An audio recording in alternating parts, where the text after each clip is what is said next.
Am I the a-hole for not giving my sister her wedding dress because she didn't invite my underage son? Plus updates. I, 40 male, have a sister, 30 female, who is getting married in a week. The groom proposed to her a year ago at a family dinner that left everyone speechless, but very happy for them as they are longtime companions. During this dinner, my sister asked my son, 17 male, to make her wedding dress. My son has always loved design and fashion. He took technical courses in these areas and sewing, and even his friends keep asking for his clothes because they are so beautiful.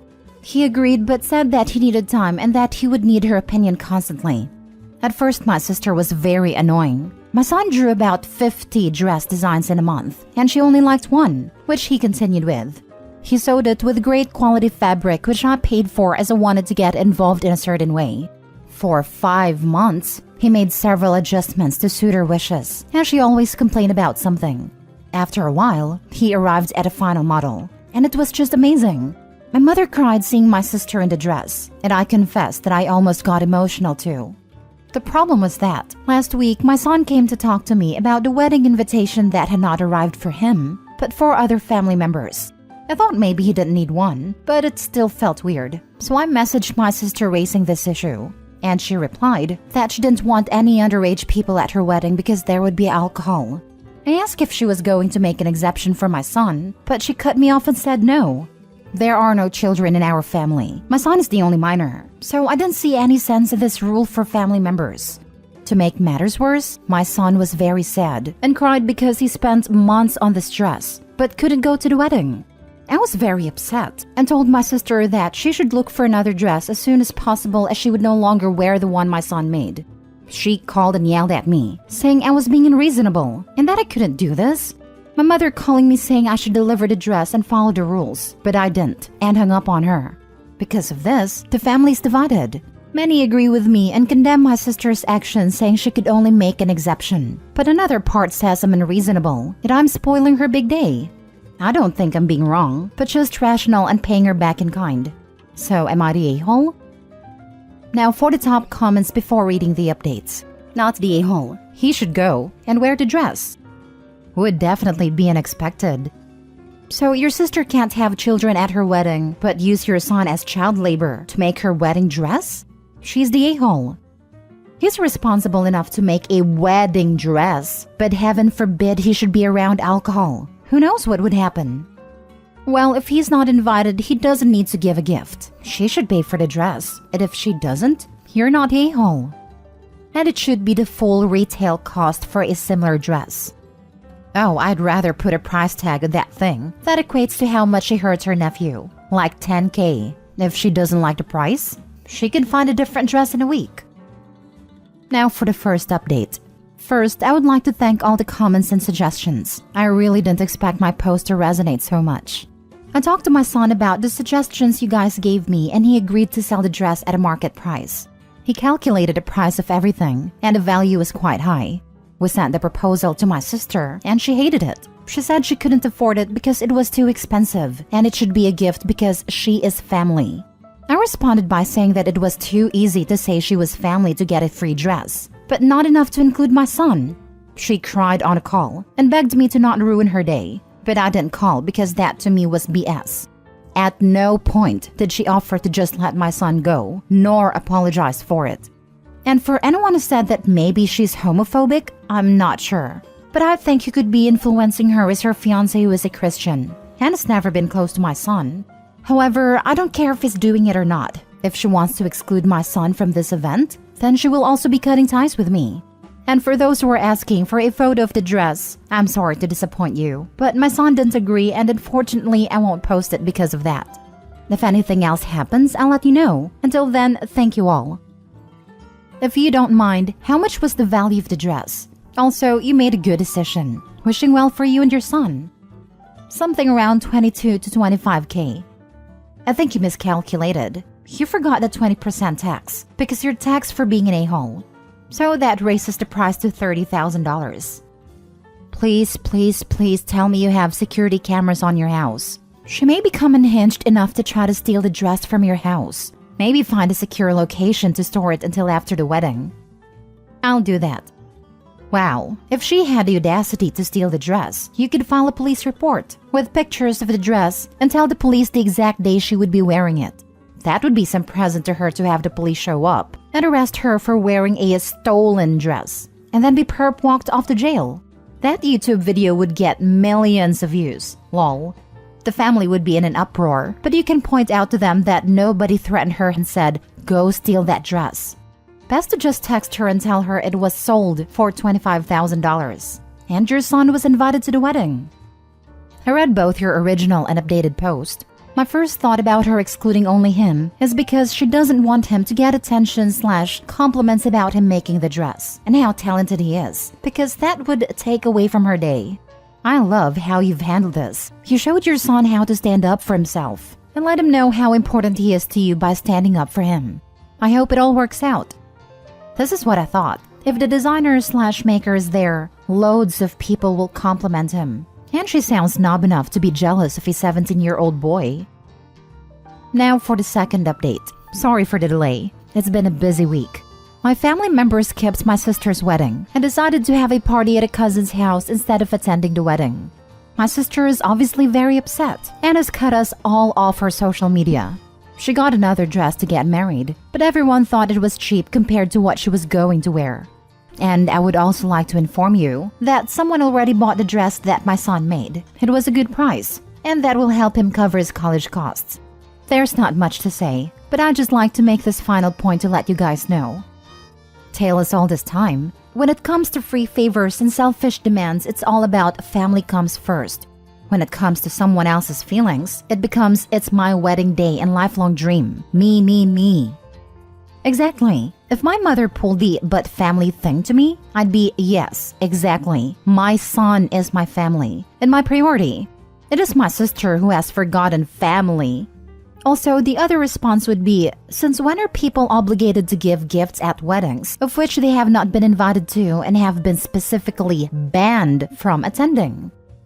I'm glad Dad stuck to his guns. She violated 3 major etiquette rules. That as far as I'm concerned, it's a 3-strike situation. 1. You don't expect wedding gifts from people not invited to your wedding.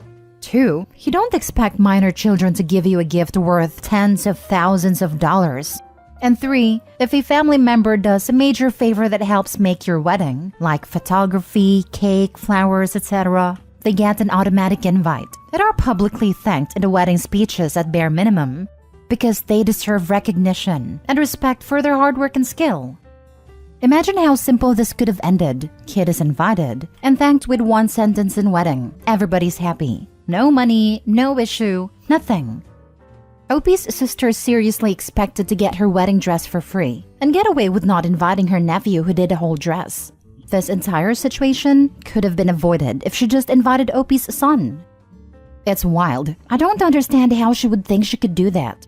Just invite the lad. He's essentially gifted her $20,000+, which is likely the most expensive gift she'll get. Next story. Am I the a-hole for uninviting my mother-in-law for my wedding after she tried to sabotage my wedding dress? My future mother-in-law has never been a fan of me, 26 female, for the entire duration of mine and my fiancé's 29 male relationship. I'm honestly not sure why it is that she's always disliked me and been cold to me. But after multiple attempts over the years to build some type of relationship with her, in the 4 years we've been together, nothing has worked. She couldn't care about me, up until the wedding planning started a few months ago. My fiancé and I are paying for majority of the wedding ourselves, while my dad and stepmom are financially contributing as well. Mother-in-law and father-in-law have not contributed at all, but mother-in-law is giving her opinion on things as if she's footing the bill. You should make the themes this color. Make sure you have this dish on the menu to be served. Don't do an open bar. You don't want people being too rowdy. Make sure me, my sister, and cousin are sitting front row at the wedding ceremony, etc., etc. My fiancé and I are absolutely sick of this. Every time she tries to give an opinion, we politely shut it down and tell her we have it under control, but she just never gets the hint. But before she became such a nightmare, I regretfully invited her to come dress shopping, because I didn't want her to feel left out. Well, a few weeks ago, we went dress shopping. My mom and close friends came too, and I found my dream wedding dress. I have a curvy hourglass figure, and I found a dress that shows off my figure perfectly and makes me feel gorgeous. The dress is kind of revealing, low cuts on the chest and mermaid style, but it's nothing I'd be ashamed of my family and friends seeing me in. My mother-in-law, on the other hand, have hated the dress I chose.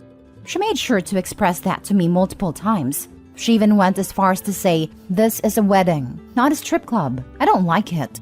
Well, I bought the dress anyway since I'm the one paying for it after all. Then last night, while my fiancé and I are cleaning up after dinner, I received a call from the shop I ordered my dress from. They were calling me concerned because apparently a lady, my mother-in-law, called them pretending to be me and wanted to switch the dress I chose to a more appropriate dress. The sales associate realized that it wasn't my phone number that called to make the change and called me immediately to confirm before they changed the order. I was livid. My fiancé heard the entire conversation and was livid as well. He called his mom to confront her, and she fessed up after denying it a few times. I told her if she's so bothered by my dress, consider herself uninvited from the wedding and hung up on her. Safe to say, she is not happy. She's been calling both my husband and I non-stop, trying to defend herself, but I've had enough. I feel bad for my fiancé though because he won't get to have his planned dance with her. Did I take it too far? Am I the a-hole? Not the a-hole. Nope, nope, nope. If she's doing this before the wedding, what will she do at the wedding? My money is on she wears white to the ceremony, but I may be a bit jaded after hanging around r/just no mother-in-law. Also, not the a-hole. That, or she spills something in Opie's dress during the wedding, and then conveniently has a more appropriate dress on standby. Definitely not the a-hole. Not the a-hole. An important lesson learned. Your fiancé is willing to stand up to his mother to defend you. Keep an eye on how he acts and reacts as this continues. While it would be an a-hole to set up something like this to test him, it is a test of your relationship and interactions. And it is entirely appropriate to use it as a moment to get a glimpse of what your future together may be. I'm not really worried about this. Before we even got engaged, I made it clear to him my expectations when it comes to his mother, because we both got the vibe she wasn't a fan of me. He's shown me over the past 4 years that he prioritizes me over his mother. He stood up for me countless times over the years, which has tried to make passive-aggressive comments to me, and has told her that we are a package deal, like it or not. Last story. Am I the a-hole for not wanting my stepson to move in? My husband and I have 4 children below 7 years old. My husband has an older son, 15, with his ex, and is also dad to her older son, 20. We live in a 3-bedroom house. When my stepson stays, he sleeps on a couch. Despite him not really living with us, my husband is still active in his life and spends lots of time with him. My stepson's mom has 3 younger kids with her ex-husband and recently got a new boyfriend. She lives in a 2-bedroom apartment with stepson getting a room, the younger 3 sharing, and her using living room as a bedroom. Her taste in men is awful, and her newest boyfriend is no different. And my stepson has awful things to say about him. Despite this, and despite the fact she's only been dating him for around 10 months, though she's known him longer, she's moving in with him in a week. He is somewhat well off and lives in an empty 4-bedroom house, as his kids are all adults. There's a clear benefit for the kids to have a bigger space and a yard, but obviously a much bigger danger in moving your kids in with a man you haven't been dating for long. My husband has tried to urge her out of making this choice, but she seems set on it.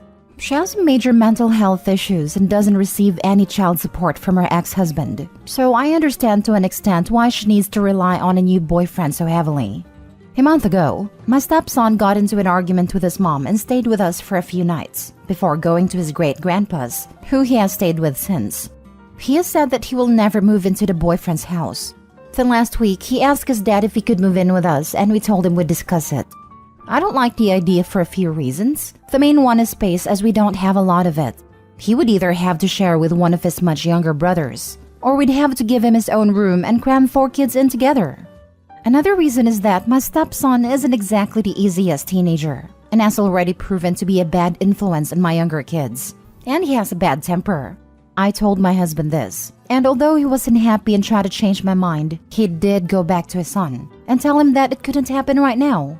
If there weren't other options for him, my answer would be different. His grandpa's had spare room, and has already said he can stay for as long as he wants. My husband and I are also looking to look at other rental options, with 4 bedrooms for us to possibly move in the near future. We had dinner with Stepson a few nights ago and explained the reasoning and told him he was still welcome whenever he wants. He doesn't seem too upset and is comfortable at his grandpa's. However, his older brother has apparently found out about the situation. He's in the military in another state and has called my husband up to call him a POS and evidently blamed the whole situation on me. Are we being a-holes? Is it not better to be in a home where he has his own space and is still close by both parents? Everyone sucks here. You, his dad, his mom, the boyfriend, everybody. Everybody created new families and seems to expect the teenager to fend for himself. He's in a bad situation with his equally crappy mom. As a father, your husband needs to man up and step in as a parent to ensure that he doesn't fall through the cracks. The tone of your post reads that you don't care about anyone other than the kids you created. If the young man has issues, who could blame him? The adults in his life are failing him. Absolutely. It's heartbreaking that both his parents and stepmother have completely failed him. I have a feeling the supposed search for a 4-bedroom house will never happen, and I doubt OP's seriously trying to fix the issue here. Especially since if they truly were trying to find a new place, then why mention all the other reasons she does not want the stepson living with them? I call BS. Everyone sucks here, except the stepson and the grandparent. Thank goodness for those grandparents. Wow, are you the a-hole? Honestly, given everything you just wrote, why is your stepson not already living with you? He and his half-siblings are crammed into a smaller space, with a mother with serious mental health issues, terrible taste in men, and financial woes. And you guys let him sleep on your couch sometimes? Honestly, WTF, lady? Of course he's not the easiest teenager. Look at what he's living through, with no support from his dad or you apparently. And now you turn him away knowing full well what a crappy situation he might be walking into? As far as your dig at his mom's choice in men, I guess that's accurate, because your husband appears to be an absolute crap dad. And I can't say much of his choice in women either.